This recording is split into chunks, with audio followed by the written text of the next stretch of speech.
Iya, sekarang saya ke Bang Masinton. Ada Ya, beberapa kader PDIP yang santai-santai aja melihat kedekatan antara Pak Jokowi dan juga Pak Prabowo. Bahkan kalau kita merujuk Pak Panda mengatakan, kedekatan dengan Prabowo ini basa-basi saja. Apakah benar? Sering kok pertemuannya bahkan sebulan bisa berkali-kali. Seperti apa? iya, karena sering ya biasa aja.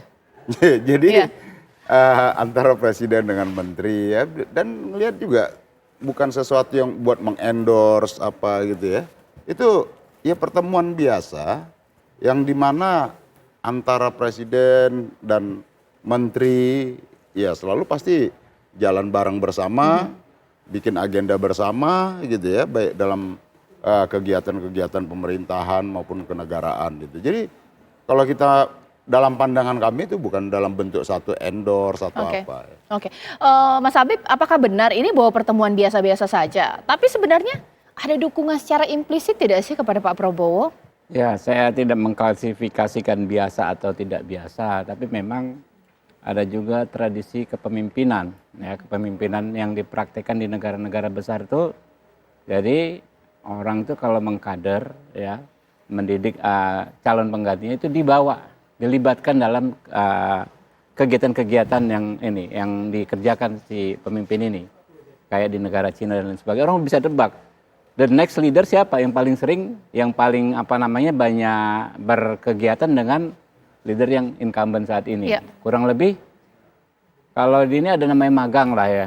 Kurang lebih kayak begitu. Jadi diperkenalkan ini masalah ini apa saja, diidentifikasi, lalu tantangan-tantangan ke depan seperti apa. Kurang lebih begitu. Jadi apakah publik menilainya biasa atau tidak biasa, bagi kami nggak ada masalah. Yang penting gini, kan Pak Prabowo itu kan mencalonkan diri sebagai capres. Tentu kami punya beban, punya kewajiban moral untuk memastikan segala prestasi, legacy, capaian, dan seluruh kebijakan Pak Jokowi saat ini terus berlanjut. Nah, itulah komitmen yang ingin dilakukan Pak Prabowo. Dengan kita tidak menafikan calon-calon lainnya, gitu kan. Ingin ditunjukkan Pak Prabowo bahwa ya kita pengen maksimal nih, pengen menyerap penuh dari Pak Jokowi. Apa saja sih persoalan saat ini? Yang belum selesai apa? Target berikutnya seperti apa? Kurang lebih begitu Mbak Caca. Oke, Mas Pangi, ini boleh dong dikomentarin karena ada yang mengatakan bahkan dalam Singapore Straits Times itu dikatakan bahwa hatinya Pak Jokowi ini lebih nyaman ke Pak Prabowo, tapi kalau arahan dari partai, iya Pak Ganjar. Ini seperti apa? Iya, kalau kata Habib, bestinya Pak Jokowi, Ya. Pak Prabowo kan gitu. Ya pernah Habib ngomong itu setahu saya Tadi sih. juga Mungkin bisa barusan. Tadi juga dikoreksi. barusan. Barusan Barusan juga dia ya. ngomong. Barusan Ya, nih ya. ngomong bestinya Ya. ya. Bahasa gaulnya Funky Asik punya itu Ya. besti kan. Berarti lebih dekat lagi tuh, lebih intens lagi kan. Nah, yang kedua pertanyaannya gini, Cak, justru menarik. Sebenarnya Pak Jokowi ini main dua kaki atau satu kaki atau all out habis untuk Pak Mas Ganjar gitu. Nah, kalau misalnya menurut saya ya, kalau bisa memang Pak Jokowi sebagai kepala negara atau sebagai kepala pemerintahan memang semuanya dibuka, termasuk kepada Pak Anies gitu, Pak Prabowo dan Mas Ganjar. Artinya lapangannya datar. Tapi sebagai petugas partai menurut saya memang harus menjalankan garis partai. Ya. Artinya garis partai itu supaya jangan pemilihnya PDIP juga nanti split. Karena ada loh potensi pemilihnya PDIP ini split tiket voting, tidak mengikuti garis partai karena ada juga yang mereka memilih PDIP kemarin itu karena ada faktor Jokowi efek. Nah itu Bang Masinton yang kita tahu ya, bukan strike ticket voting ya. Nah artinya dalam konteks ini PDIP juga harus hati-hati gitu. Artinya memastikan bahwa memang Pak Jokowi tegak lurus dengan Pak Jokowi tegak lurus dengan garis partai. Artinya tidak boleh telur yang ditaruh tadi atau mie instan istimewa dimakan 2 telur gitu loh. Mie instan yang mewah yang istimewa dikasih 2 telur. Artinya nggak boleh menaruh 2 telur di keranjang yang berbeda. Artinya Pak Jokowi ya kalau sebagai petugas partai menurut saya ya harus betul-betul menjalankan tugas sebagai petugas partai. Tetapi sebagai kepala negara dia netral harusnya. Lapangannya datar sebagai kepala negara. Sebagai warga negara biasa, Pak Jokowi juga boleh memilih siapapun. Jadi ada 3 wajah Pak Jokowi juga sebetulnya. Nah yang kedua gini, Cak. Di dalam statementnya Pak Jokowi ada yang menarik. Dia senang dengan pemimpin yang tegas, yang berani. Nah kalau dalam hasilnya Foxpol Center kemarin, kalau kita lihat cross stepnya, breakdown datanya kita, pemilih psikologis ya, itu pemilih yang memilih karena selain good looking, penampilan, itu adalah karena ketegasan, keberanian. Nah itu kecenderungan sebetulnya kalau kita lihat chemistry-nya atau gimmicknya itu kayak Pak Prabowo gitu. Kalau tegas dan berani. Nah Mas Ganjar itu dia lebih kepada dekat dan perhatian sama rakyat gitu. Nah ini menunjukkan bahwa kalau kemudian tadi suasana makan di istana yang intensitasnya dalam sebulan bisa 5 kali gitu loh. Itu kan berarti tidak hanya sebatas gimmick bahwa hanya pertemuan menteri dengan presiden. Atau Pak Prabowo kemarin keluar hanya melaporkan kepada menteri. Aja dalam 1 bulan bisa 5 kali pertemuan yang Pak Prabowo dengan Pak Jokowinya intens banget gitu. Jadi saya mencermati memang sudah ada arah kebutuhan elektoral ini gitu. Nah kebutuhan elektoral ini apakah memang Pak Jokowi lebih nyaman main 2 kaki ini? Baik. Karena siapapun nanti beliau tidak punya problem berat. Tapi itu juga membahayakan Mas Ganjar gitu. Jadi menurut saya Pak Jokowi harus menempatkan posisi yang paling tepat gitu. Secara petugas partai dianggap sebagai 2 kaki ini karena momen pertemuan ini berkali-kali dilakukan. Bang Masinton? Enggak lah. Pak Jokowi itu pasti 1 kaki. Beliau PDI Perjuangan, dari dulu PDI Perjuangan. Dan kami ya aku yakin bahwa Pak Jokowi itu ya PDI Perjuangan dan mendukung Pak Ganjar. Itu berkali-kali beliau sampaikan kok. Baik itu dalam forum raker, ketika deklarasi Mas Ganjar, kemudian ketika rakernas, ya tadi pemimpin Mas Ganjar ini pemimpin yang punya ketegasan, punya keberanian, itu disampaikan. Dan kemarin kemudian ketika bulan Bung Karno di Gelora Bung Karno, itu jelas Pak Jokowi itu menyampaikan agar kita bisa menang hat-trick itu. Dan Mas Ganjar Pranowo jelas sikapnya bagaimana harus melanjutkan kesinambungan kepemimpinan IKN, kemudian hilirisasi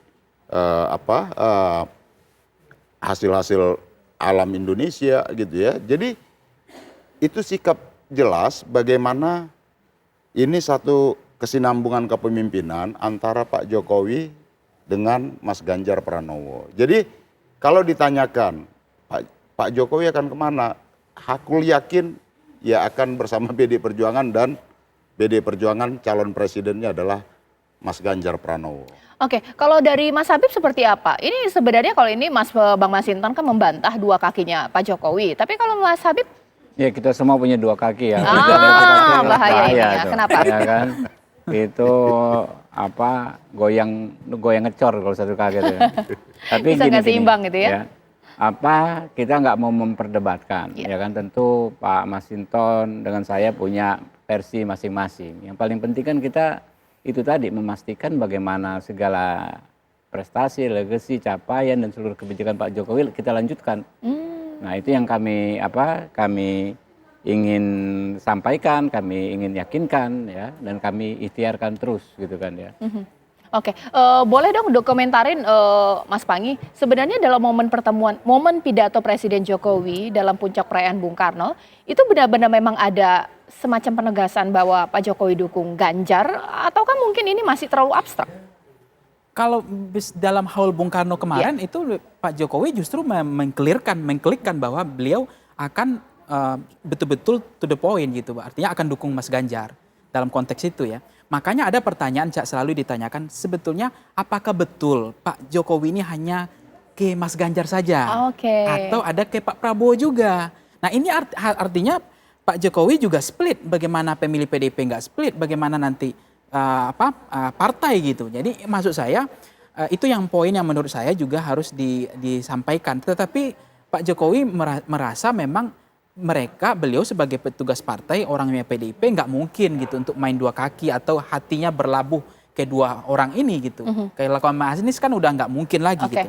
Nah ini yang terakhir Cak, saya mencermati ya, kalau fenomena bagaimana hari ini peta politik ya, hubungan antara Pak Jokowi dengan Pak Prabowo itu adalah hubungan yang luar biasa, kita apresiasi. Kalau mazhab umum masyarakat awam itu melihat ini dianggap pertemuan-pertemuan biasa, tidak istimewa sebetulnya, karena ini hubungan menteri dengan presiden. Tapi saya mencermati belakangan hampir 2 bulan ini pertemuannya betul-betul bukan mazhab umum masyarakat awam, tapi adalah pertemuan sudah menuju kepada gelanggang kebutuhan elektoral. Nah itu yang kemudian mereka memahami bahwa endorse Pak Jokowi yang 25% atau 20%, Ya. bahwa frekuensi politik Pak Jokowi itu akan mempengaruhi pilihannya pemilih di Partai Gerindra atau di pemilih di Partai PDIP, itu dipahami secara psikologis oleh Pak Prabowo gitu.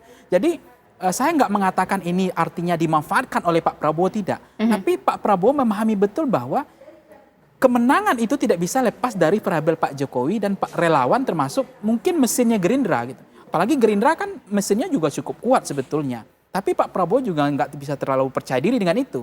Artinya pengaruh Pak Jokowi ini juga akan punya efek terhadap elektoral. Nah ini yang dipahami. Oke. Tetapi ini kan betul-betul bukan lagi gimmick ya, tapi saya lihat ya ini chemistry-nya, itu betul-betul dapat sebetulnya. Tidak hanya chemistry, apa nama istilahnya ya, intensitasnya itu loh, Baik. arahnya itu jelas. Oke. Jadi hampir tidak ada jarak, tidak ada, betul-betul nyaman saya lihat dalam setiap momen-momen pertemuan, itu Pak Jokowi dengan Pak Prabowo itu nyaman banget gitu. Oke. Ya jadi gesturnya itu nggak bisa Baik. dibohongi. Baik. Itu panggung depannya betul-betul ketemu gitu. Saya nggak tahu apakah memang Mas Ganjar dengan Pak Jokowi tidak bisa memaksakan itu, atau memang nggak perlu juga gitu panggung depan buat mesra kayak gitu. Saya nggak tahu juga. Tetapi kalau saya jujur, Cak, ini kalau saya jujur ya, kalau Pak Jokowi bertemu dengan Mas Ganjar, Pak Jokowi ketemu dengan Pak Prabowo, itu gesturnya, chemistry-nya itu terasa nyambung banget gitu. Oke. Secara psikologis. Bang Masinton Ya. bagaimana?